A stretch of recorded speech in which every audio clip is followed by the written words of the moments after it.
What's up, Norberg Nation? How's it going? So I know a lot of my subscribers aren't necessarily starting your racing career just yet. Maybe you haven't bought your first kart, or you're just a hobbyist that loves racing and loves the information on this channel. And the only thing you can get your hands on to drive right now are rental karts. So if you're one of those people, I have the video for you. Today we are going to be talking about how to become a much better rental kart driver. Now, obviously there are major differences between rental karts and professional karts that we drive around the racetrack every weekend. The one big thing is the weight of these karts. They are like tanks. They are heavy go-karts to drive. The engine's heavy, the karts are borderline indestructible, the tires are harder, the brakes don't work as well. So there's so much of a difference between these two go-karts that it takes a different driving style. So we're gonna talk about those differences and how to become a much better rental kart driver today. So one of the major things that are different between a rental kart and a professional kart is the brake system. The brakes on a rental kart do not work near the same way that the brakes work on a professional go-kart. Rental karts are built for your everyday driver, so the brakes are pretty easy to hit and to lock up. They try to make it that way so a driver who doesn't necessarily use the brakes is still able to slow the kart down with not that much pressure.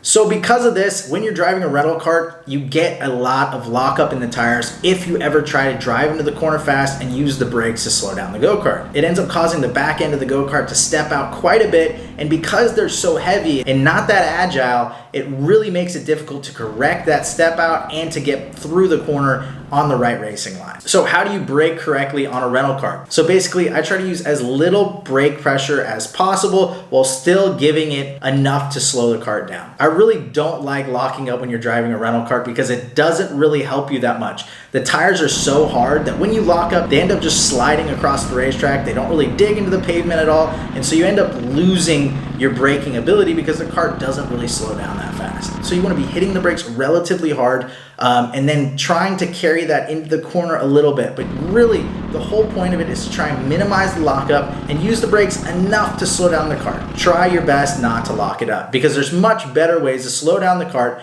which leads us into our next point. The next best way to slow down a rental kart is by having an aggressive input into the steering wheel. These brakes do not work super well, so you have to find another way to slow the kart down. Now, because these karts have really hard tires, having an aggressive input on the steering wheel ends up benefiting you quite a bit. The kart, when you turn the steering wheel, isn't gonna react and respond that fast. It is super heavy, it doesn't turn super well, the tires are super stiff, so the kart isn't gonna turn super great. So you can use that to your benefit. Crank that steering wheel when you go to make your initial input into the corner, and that's gonna help scrub quite a bit of speed as you enter the corner. By doing that, you're not only helping yourself slow down the kart more, but you're also getting the kart rotated a lot faster. Having smooth hands in a rental kart isn't necessarily the best thing. Obviously, you don't want to be chopping on the wheel on the exit of the corner, but on the entry of the corner, if you're aggressive with your hands and you're aggressive with the input, it's going to help slow the kart down quite a bit, and you're going to be able to improve your time on entry into a lot of the corners. Another tip to really focus on is to try and stay on the throttle as much as possible. When you stay on the throttle, it helps keep the RPMs up through the corner. Now,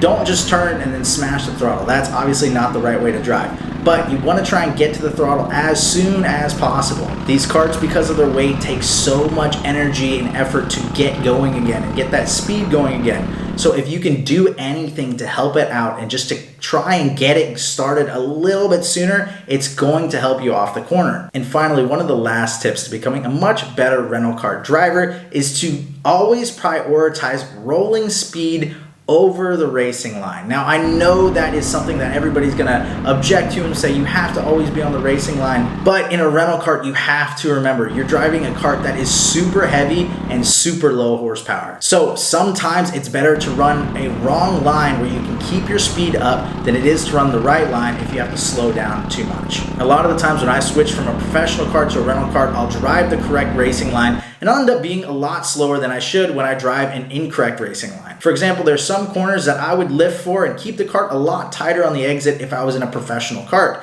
But when I'm in a rental kart, it's much better to just stay flat out and take a much wider radius through the corner because it keeps the RPMs up and it keeps the engine in the power. You've got to remember that if you come off of a corner and you pinch the kart at all, trying to stay on the right racing line, it's going to take a lot more energy out of the engine to get back up to speed than it would have if you just would have gone a little bit wider off the corner and stayed in the power of the engine. And there you guys have it. Hopefully, if you watch this and you're a rental kart league driver, this can help you out and help you improve your lap times on the rental karts. If you like videos like this, please make sure to like and subscribe to the channel. It helps me out a lot knowing you guys support this channel. Please make sure to pick up some Nürburgring Nation merch. It also is another great way to help support this channel. Finally, make sure to follow me on my Instagram, my Facebook, and my TikTok. I post a lot of awesome racing content on there as well, so make sure to follow all of those. Thank you guys so much for watching, and I'll see you in the next one.